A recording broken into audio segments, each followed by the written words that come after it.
I'm going to kick it off with Cynthia here. Great. Thank you, Kim.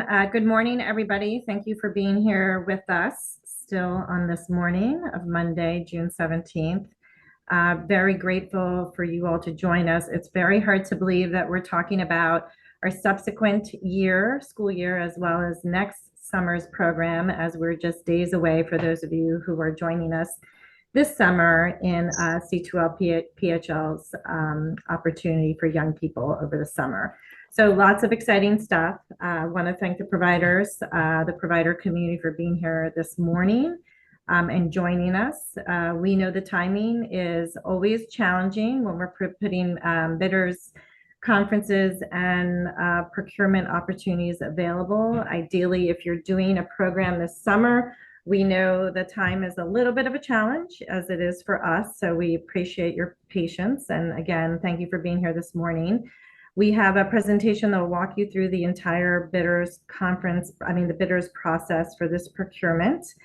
Very glad to see it open to everybody who's eligible, and we look forward to working with you. Kim McCaffrey, who is part of the JEVS Human Services team, will guide you through the majority of the information. And I just ask everybody, if you can remain muted, Kim will provide instructions on submitting questions and answering questions in real time. But just for background purposes, et cetera, just ask folks for now, if you're not in the presentation mode, that you leave your computer unmuted for now. So I'm just going to highlight for the next slide a few very important dates. One is that Thursday, June 27th, will be the date of submission for your notice of intent to submit to this procurement process. This will guarantee you a timely receipt of the application link. So the way this process works, you'll hear more about it. In order to submit, you receive a unique link that'll help you to apply. So we're asking for all notices of intent to be submitted by that deadline. If you miss that deadline, you will continue to have access to receive an application link. We just can't guarantee that it will be as timely as those who receive it or submit it by the June 27th date.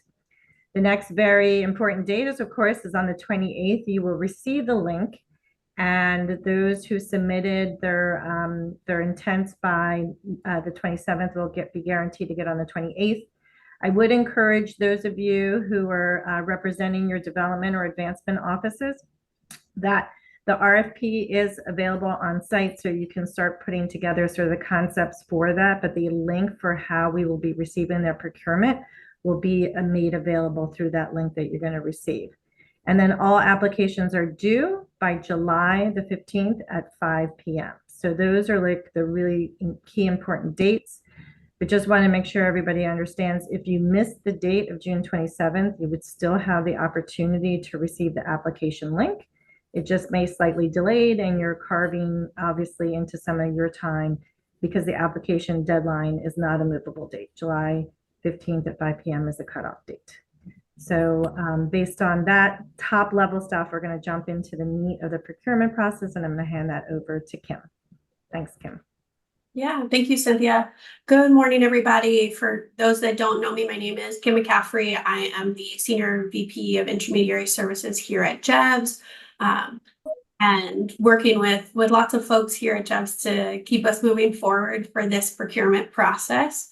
I'm going to start because I know some of you may be new to Career Connected Learning or C2L-PHL, and just provide a brief overview of this investment and the goals of Career Connected Learning. So if you haven't seen, right, Career Connected Learning is a coordinated investment from the City of Philadelphia's Office of Children and Families, Philadelphia Works, who is our local workforce board, and the School District of Philadelphia. It is the Office of Career and Technical Education, along with the Office of Student Life and the Office of Post-Secondary Readiness. And so those three entities have come together to really align the public investment in work experiences for young people, and have rebranded to Career Connected Learning Philadelphia. So those of you who've kind of been in the space, been in Philly for a long time, This is historically the investment that would have gone to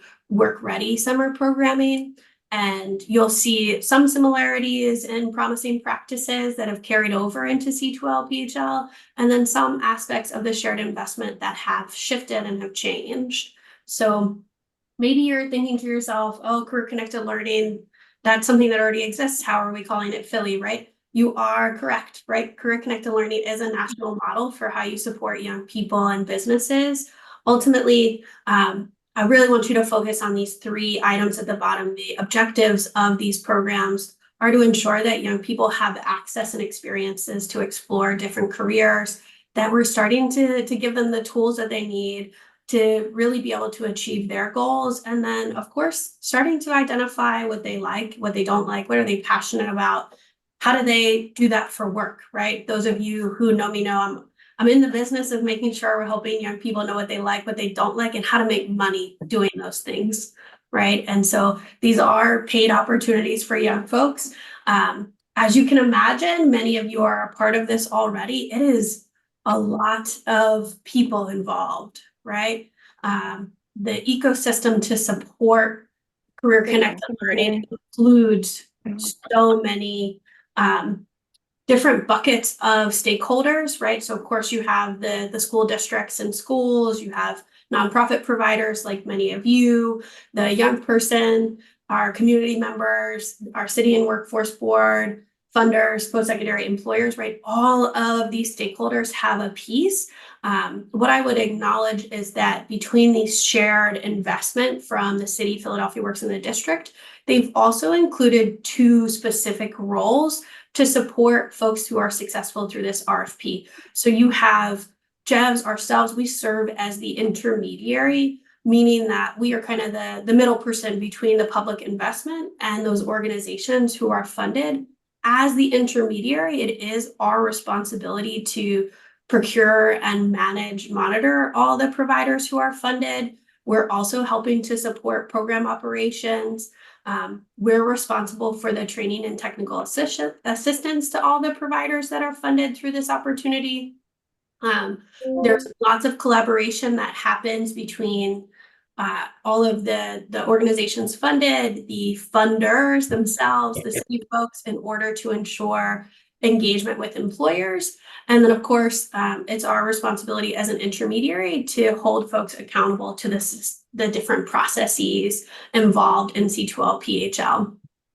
There is also a role for capacity building support.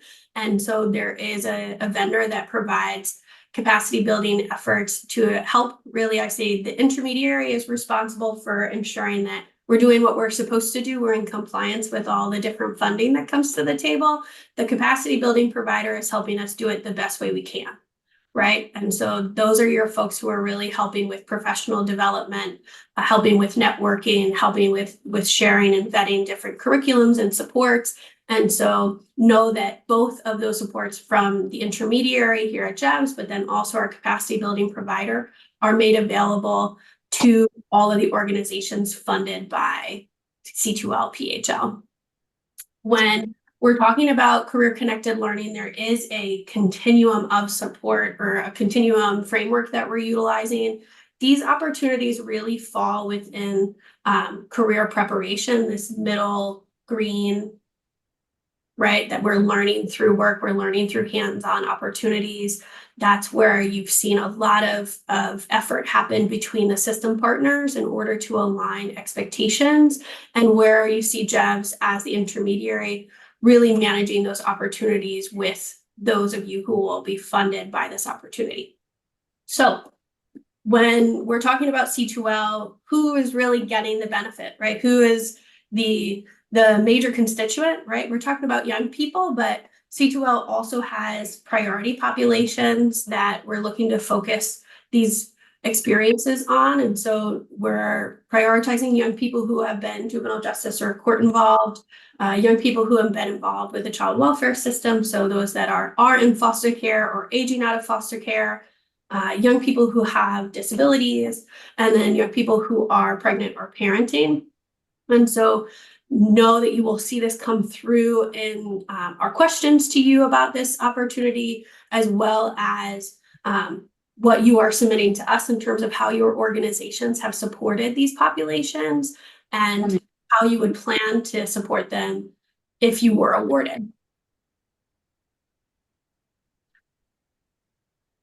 In terms of programming options, those of you who've read the RFP already saw that you've got two options here in terms of submissions. For career connected learning, there are both summer programming and school year programming.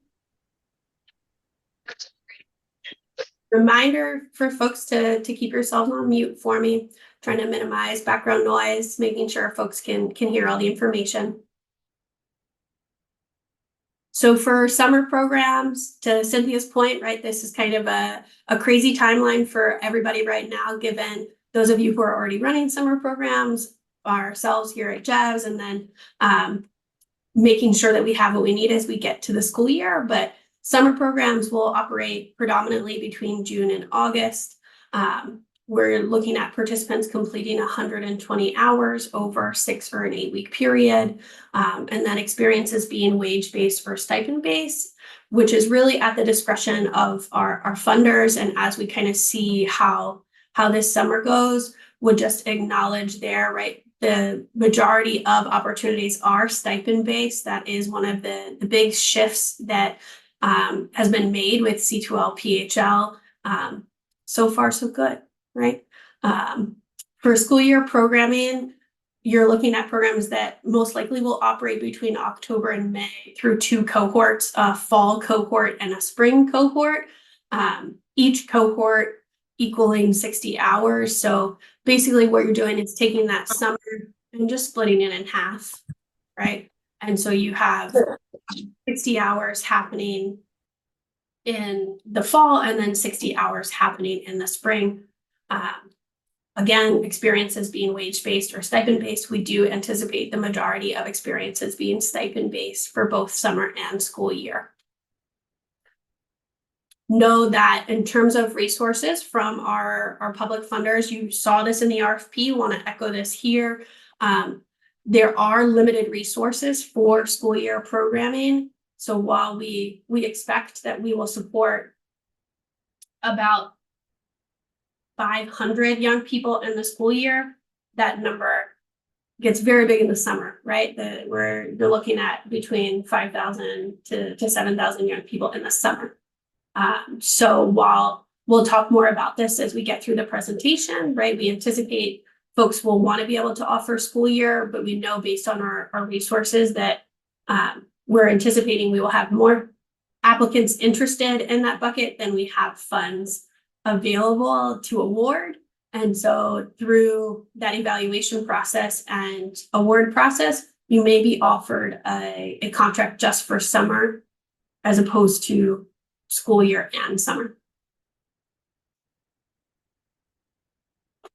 All right. I'm going to pause there for a second. Want to acknowledge as people have questions, please feel free to use the chat, right? Our team here at JEVS will monitor the chat. We'll make sure to answer some questions as we go potentially, and or we will answer questions at the end. I do have some time slated for us to make sure we're able to do that. Any questions that we don't get to today will be answered in the public posted Q&A. We will add this recording and the Q&A document to our website. As folks who registered for the bidders conference will send you all a notification to let you know that it's available. Know that anything that's in that written Q&A will supersede what we talk about here today, right? The written word is always going to be key here. And we will make sure that you all have what you need in order to complete your applications. All right, I'm going to jump into the RFP requirements.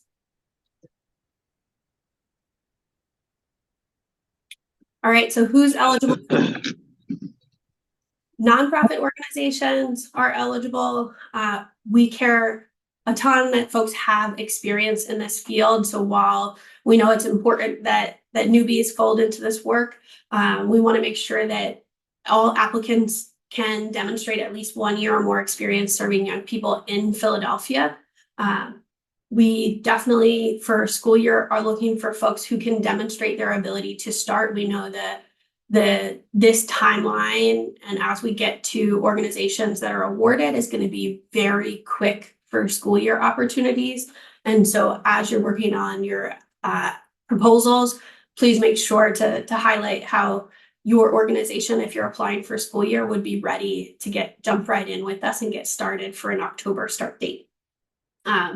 Organizations should be tax exempt, and the application does request that you're submitting a copy of your IRS determination letter if you have it.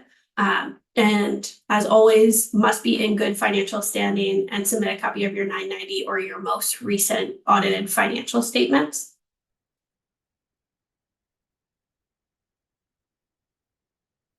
These contracts, when awarded, will be cost reimbursement. And so if you are successful, the organizations will be responsible for incurring costs and submitting documents to JEVS to receive reimbursement for your substantiated costs.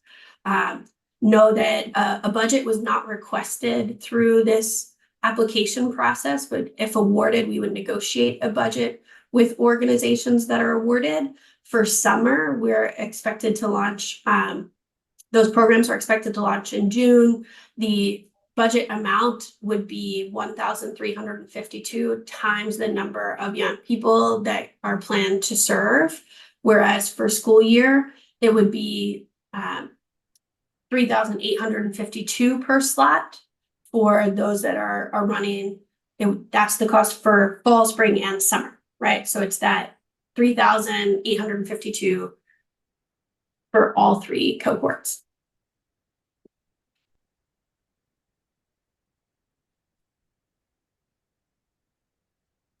All applicants must propose to serve at least 25 slots and a maximum of 100 for year-round, or no more than a maximum of 100 for year-round. Sorry about that.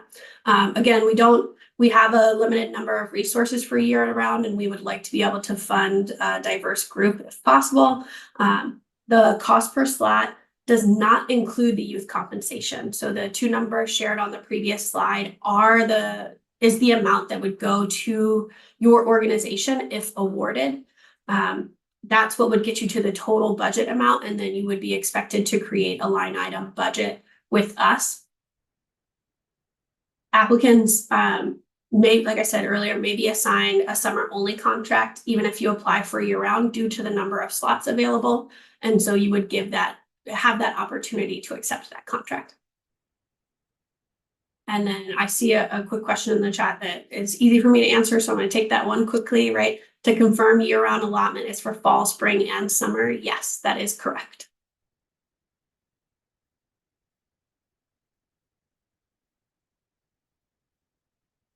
All right, I'm going to jump to the overview of the scope of services. So any organization who is awarded via this process is going to be responsible for outreach, recruitment, and retention. You will be expected to work with JEVS as the intermediary to follow the application process that is established for the whole system.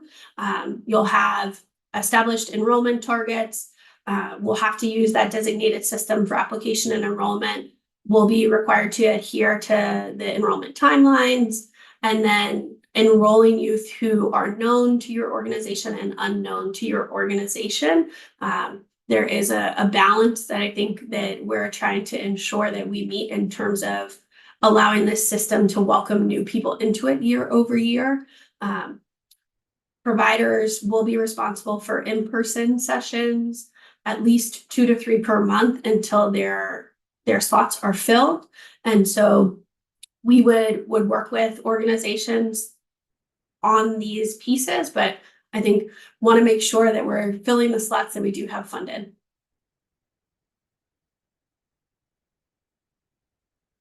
From outreach, you jump into enrollment, right? So we're expecting that each organization has dedicated staff responsible for enrollment. There are eligibility criteria established for some of these young participants, right? Kind of takes us back to the public funders. So between the city, Philadelphia Works, and the district, there are certain requirements in terms of documentation that's young people have to submit to participate. It is not all, but it is some. And so through training and technical assistance, JEBS would make sure that organizations awarded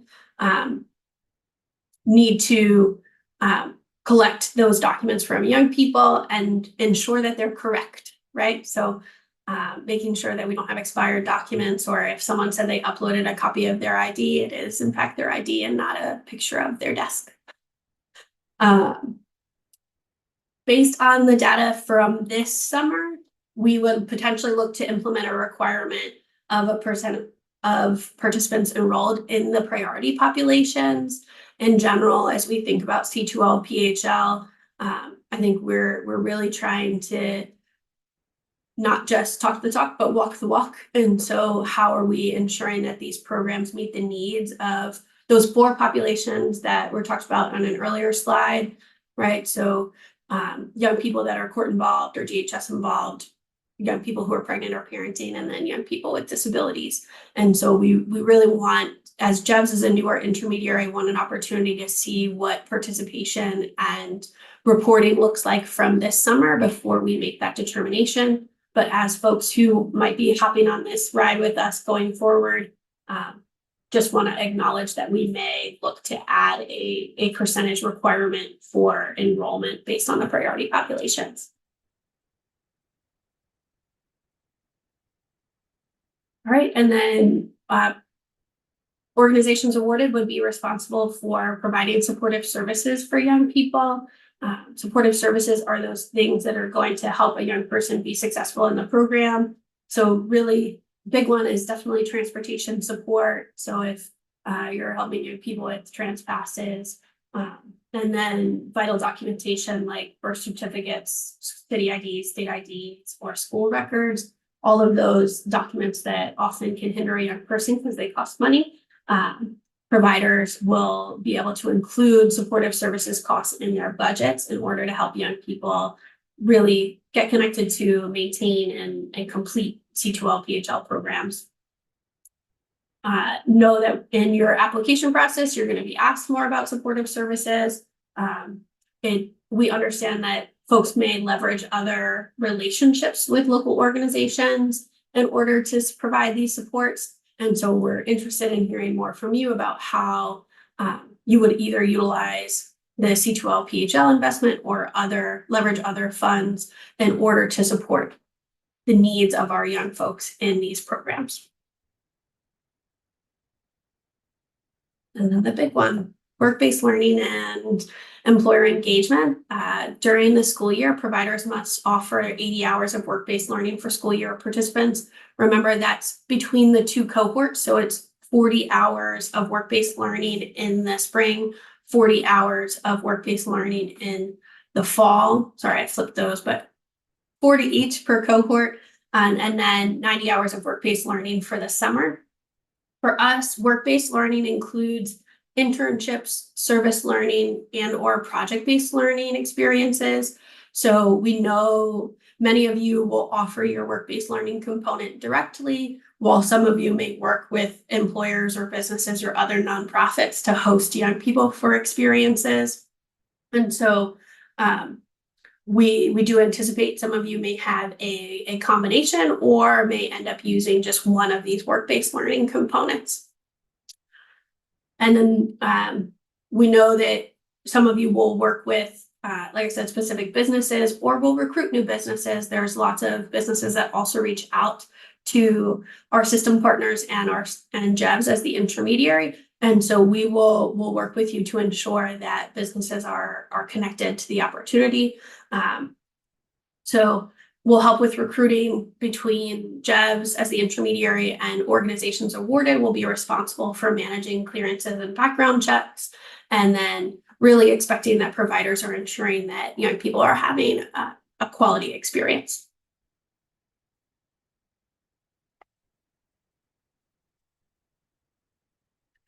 The other piece, right, you heard me earlier say it's 120 hours in the summer and in the school year, right? So in the summer, you have 90 hours of work-based learning and then 30 hours of professional development.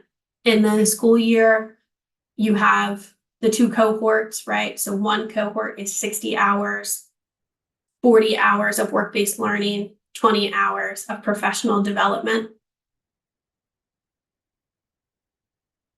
When we talk about professional development, we're talking about your skill building, career exposure, and financial literacy. So this is really often providers are doing this through workshops or guest speakers. You're bringing people in, or you have different asynchronous curriculum that young people are doing different modules and then coming in for reflection. Lots of ways to offer professional development. But we're expecting that these opportunities will ensure that young people have the ability to develop the skills, to practice and enhance in order to be successful as they take next steps through school, through the workforce, and into post-secondary. All right. So then in terms of just general outreach and communications, there is branding and guidelines set by C2L-PHL that all organizations awarded would need to follow. All of that information between guidelines, elements, and templates will be shared with providers who are awarded, as well as general outreach materials that, as the intermediary, JEBS is responsible for, make sure that anyone who is awarded has those materials. And then just ongoing coordination, we want to make sure that all providers that are awarded are informing JEBS of any relevant events and keeping us in the loop so that we can work with organizations to ensure that C2L-PHL is of the utmost success.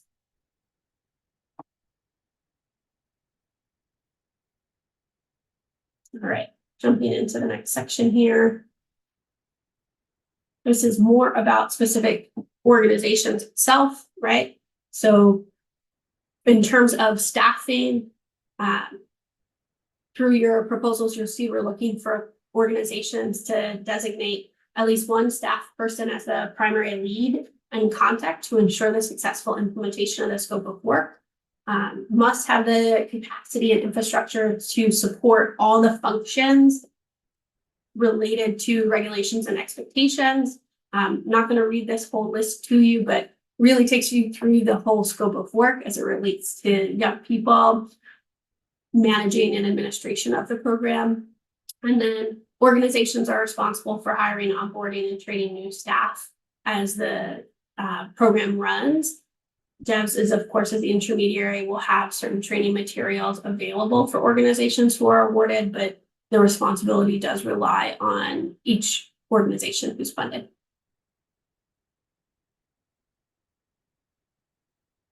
And then data and technology, right? So provider staff are required to be proficient with data entry and management.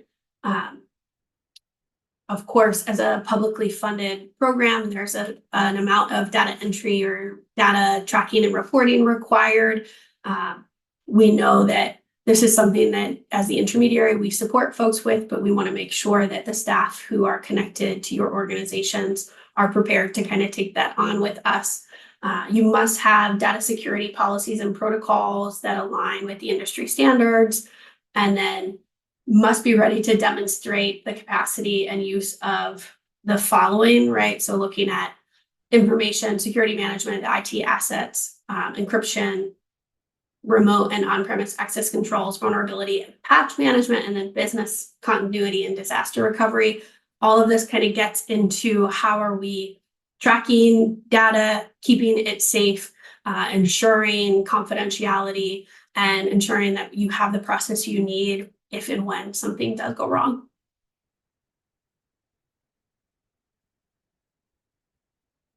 And then into program performance and data management, right? So again, we're tracking a significant amount of data about our young people, about programs that are awarded. We must be prepared to utilize the system of record and reporting all outputs and outcomes, knowing that we're keeping files from young people stored electronically and maintained in alignment with all of our regulations.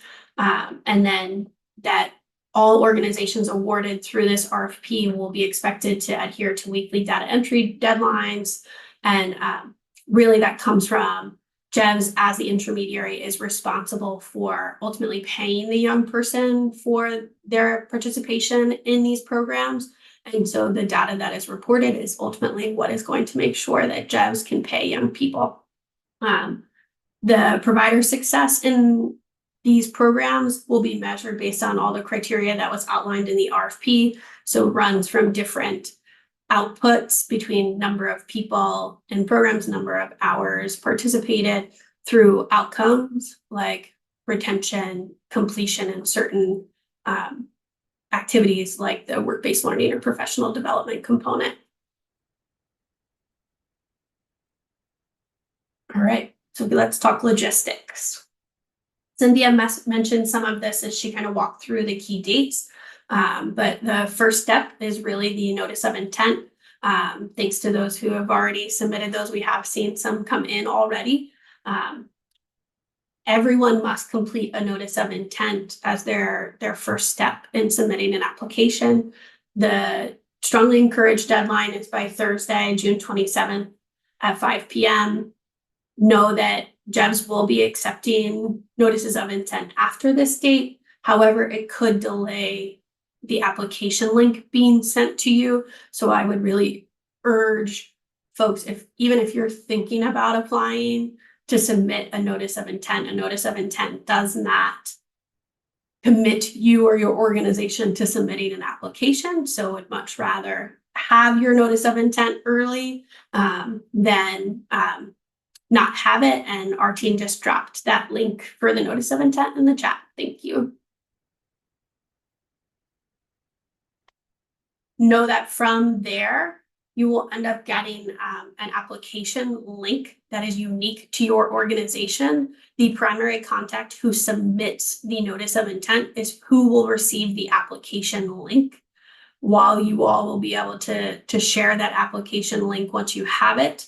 I would make sure that the person who submits the notice of intent, who's the primary contact, is the right person to get your application. Your applications are due Monday, July 15th by 5 p.m. Again, through that unique link that's going to allow you to answer the questions and upload the documents. You can start to work on that. If you haven't already, all the application questions were included in the RFP and one of the appendices. Know that all applicants who complete the NOI by the 27th will receive their unique link on Friday, June 28th. Again, if for some reason the NOI comes through later than that, you will get the application link. It just may not be as instantaneous.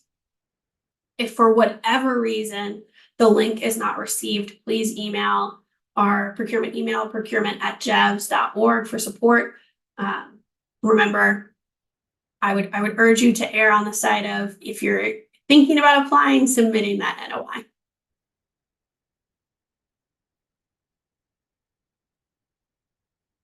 For evaluation, each application is going to be reviewed by at least 2 reviewers. Proposals will be evaluated and scored based on the quality and thoroughness of the submission and the extent to which each component of the RFP has been addressed.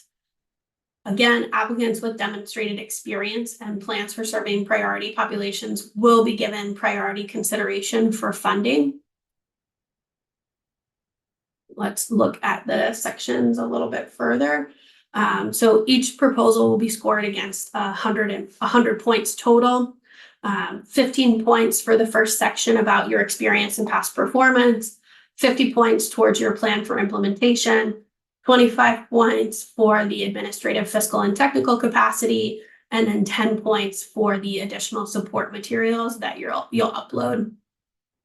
Note that JEVS does reserve the right, with the city, Philadelphia Works, in the district, to select providers regardless of the scores and rank according to the needs of the system. And so really we're looking at program locations and services to those priority populations. We want to ensure that we have the most accessibility and opportunities for young folks across the city. And then just want to reiterate our key dates.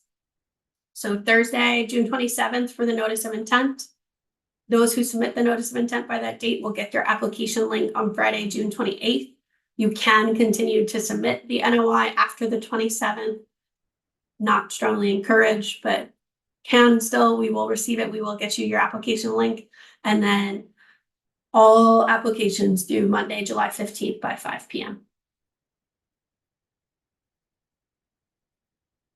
All right, and then I'm gonna try to take some of these questions if our Jeff's team could help me out.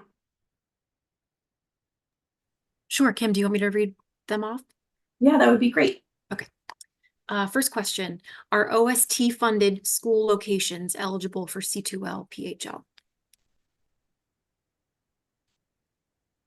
OST funded school locations will be considered as we make our funding determination, but I'm gonna take that question back to our system partners because I know for what we've done for this summer and we want to see if that will be continued for next summer. So we will get the answer to that and give it back through written Q&A.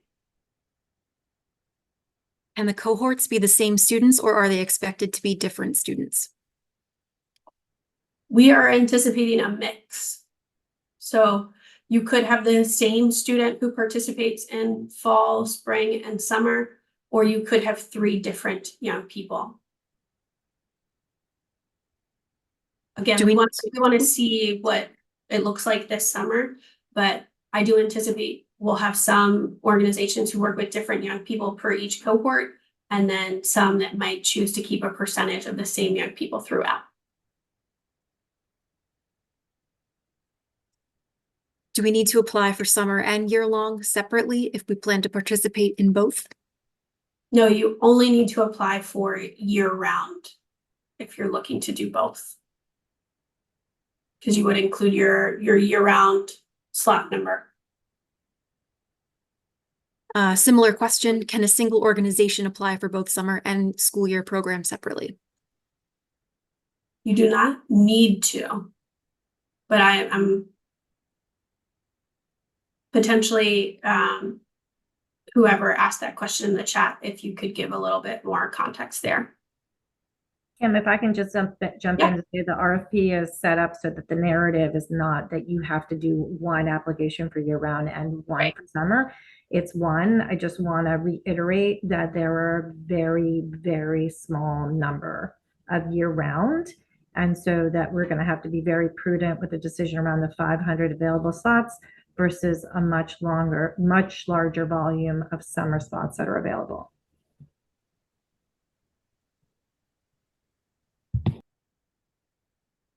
Do you know the stipend amount for students?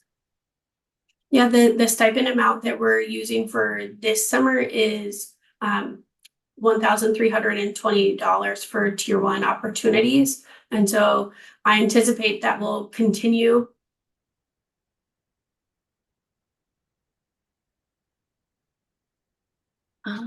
If someone does not apply for school year programming for 2024, 2025, will they have an opportunity for another time in future RFPs?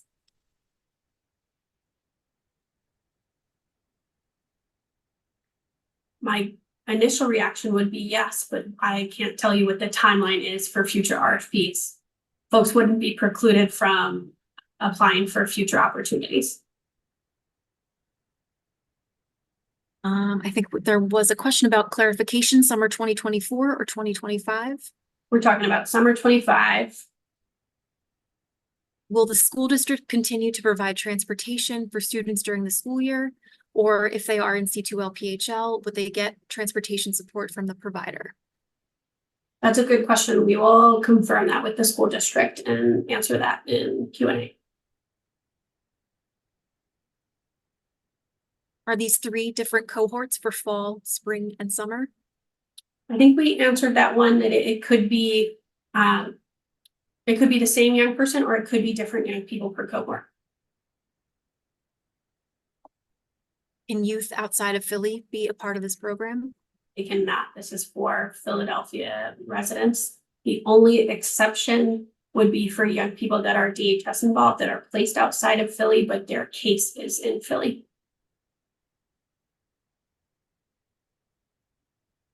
Churches do not file Form 990. What is required of churches? Even if a church does not submit a 990, we have to be able to demonstrate in terms of the requirement of a nonprofit or tax-free status in order to be able to enter into a contract. And certainly, if there is an affiliation that the church has with a nonprofit, we would be happy to sort of respond to that offline and get additional information.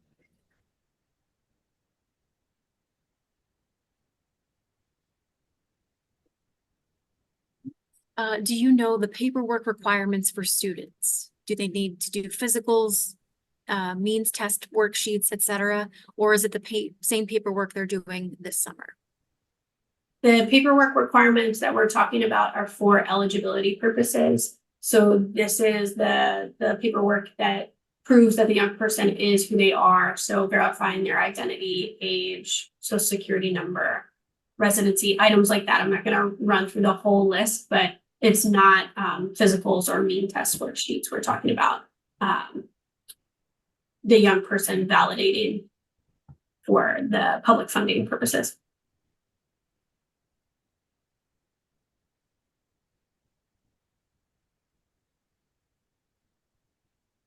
Can school year programs be designed for students with work rosters to conduct programming during the school day?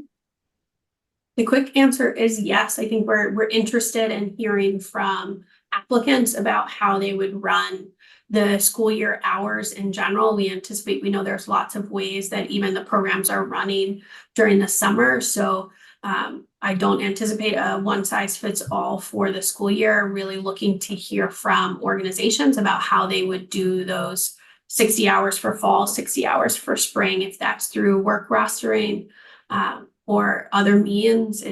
We're interested in hearing and seeing what organizations would plan. Can you add more students to the summer cohort? Yeah, believe so. I just want to clarify that we would be talking about 2025. We're in the 2024. So we're not answering questions about our current contracts. This is procurement for 25 summer. I'm reading that as folks, I'm going to use the example of the 25 minimum. If you're doing 25 during the school year, but you want to support an additional 25 during the summer, so you would have 25 year round and an additional 25 in the summer.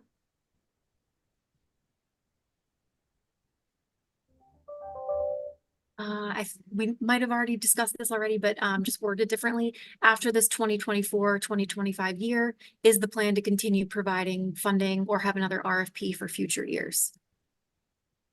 Yeah, I can't speak to that at this point, really focusing on this procurement process in the summer. And then clarifying the stipend amounts, that means they would get approximately around 1,300 in the fall, 1,300 in the spring, 1,300 in the summer.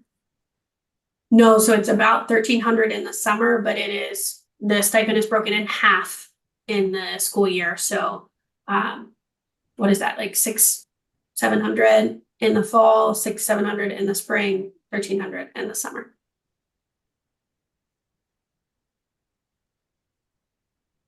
If someone from the Jeffs team can drop the NOI link again in the chat, that would be helpful. If a provider applies for year-round, including summer, can the provider designate the slots for year-round versus summer, or does JEBS determine this? Sorry, Lauren, say that again.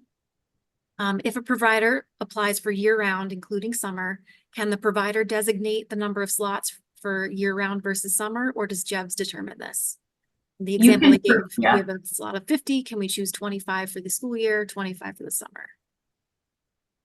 Yeah, so you all who are planning to apply can propose what you have the capacity for. Ultimately, JEBS and the system partners will make the final award determination based on resources that are available. If a student drops out of the cohort, where is the person filled from? Can we fill the slot, or will they fill from a wait list? Can they enter mid-year, or do we lose the spot completely? Yeah, that is a nuanced question. I'm gonna take that one to Q&A. Can there be funding for a workforce training program that provides online mentorships? Online mentorship could be a part of professional development. So in terms of methodology, again, something that we're interested in reading and seeing from organizations that are submitting, whether or not you're in person, virtual, or some type of hybrid in terms of how you're providing services. Yeah, and I just would add that I don't want to interpret John's question. I just say that the funding isn't exclusively for that. You still have to meet the criteria of the funding. If the Correct. workforce training program provides that through professional development, but would still have to meet the criteria of the procurement process. Does JEVS have an ideal percentage for priority populations? And when would the C2L application open back up for year-round? We do not. We're really trying to be data informed for the priority population. So we want to see where we land with this summer's programming before we make any decision about a percentage. And then we're making our way towards an October start for year round.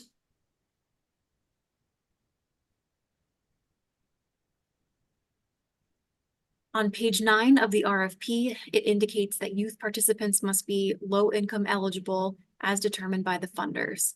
Is there a standard way that this will be verified in the enrollment process? Or is there additional language you can share about how low income is defined in this RFP and program? We'll have to move that to Q&A and answer it, I think, later. Mm-hmm. Do you know the time requirements for staff during the year? Are there monthly or weekly meetings required, observations required, paperwork, administrative review, etc.? There are not necessarily hours required. There are mandatory trainings and I'm interpreting that as schedule, Lauren, right? Like we wouldn't set the staff schedule, so to say. But there are trainings that are being offered both from JEVS as the intermediary and the capacity building provider.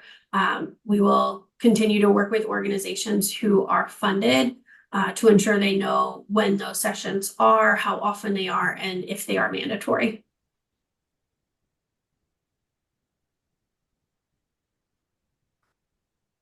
Is it possible that a program applies for year-round and summer programming is only selected for summer? Yes, that is possible. And just want to take a moment again to reiterate, that'll be more often than not. When we look at this summer right now, we're targeting about 8,000 slots compared to 500 year round. So it'll be more likely there'll be a large number of summer providers versus year round and summer.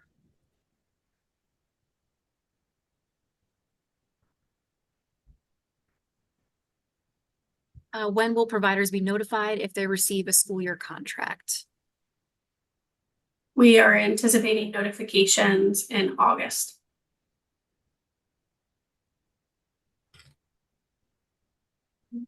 Appendix C, question 8, is the organization minority owned and or operated? Can you please describe how minority owned and or operated is defined in this RFP?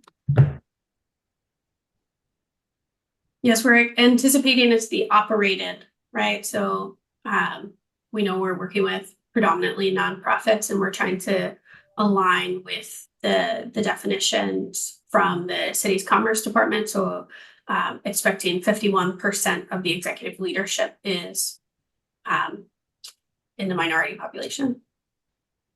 So would include minorities, women, or people with disabilities.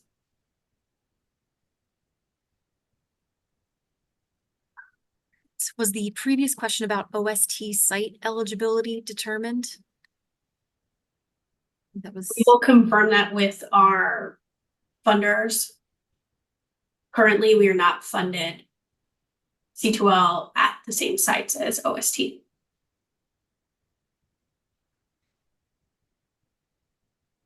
If the students do the summer program, will their information already be stored in their system if they continue to the school year cohort? Potentially, but we'll confirm that one. If we decide not to do a school year program, when will we be able to apply for summer only? Now is the time to apply.